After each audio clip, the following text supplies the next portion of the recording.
L'Ajuntament d'Aldaia estrena ahir de vesprada Caminem Junts, una programació diferent per a fer front a la Covid-19 que consistirà en una sèrie de concerts amb les cançons de tota una vida, a càrrec de la soprano Saray García i el tenor Pasqual Andreu, fins el 14 de juny a les 8:30 de la vesprada.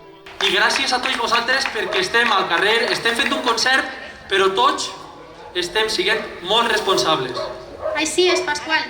I és que aquest temps del maleït coronavirus ha sigut temps també de molt d'esforç, però també de molta estima i de molta responsabilitat. I ho estem fent bé, ho estem fent molt bé, però hem de continuar així, respectant les mesures de seguretat.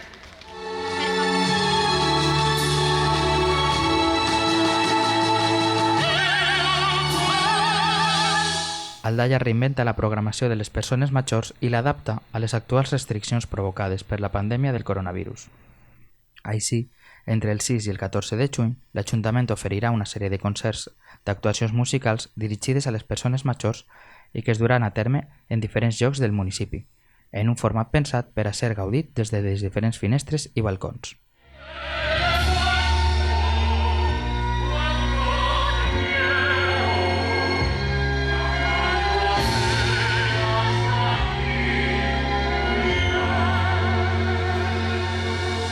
La regidora de Cultura, Benestar Social i Persones Majors, Empar Folgado, explica que la Setmana de les Persones Majors és una de les cites més importants del calendari cultural d'Aldaia i enguany, per desgràcia, la pandèmia del coronavirus ha impedit que puguem celebrar-ho amb normalitat i en les condicions en les quals estava previst.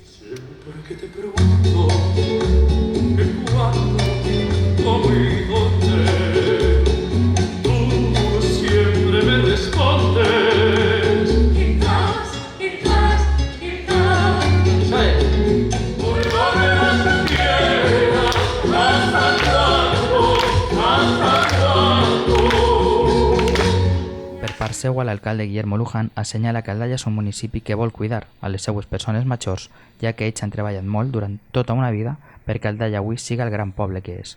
I per això, la nostra generació té un deute de gratitud amb ells. Caminem Junts es va estrenar ahir en la zona adjacent a la caserna de la Guàrdia Civil de la localitat i les següents jornades visitarà les zones de l'Avinguda de la Música, Sant Vicent Antonio Machado, Zona Major Església, Sant Lluís Senyores Huntington, Regne de València, Joaquim Blum, Monestir de Poblet i Mestre Serrano Velázquez. Així mateix, les autoritats continuen apel·lant a la responsabilitat de tots i totes perquè només si respectem les mesures d'higiene i distanciament social podrem continuar avançant en les diferents fases de desescalada.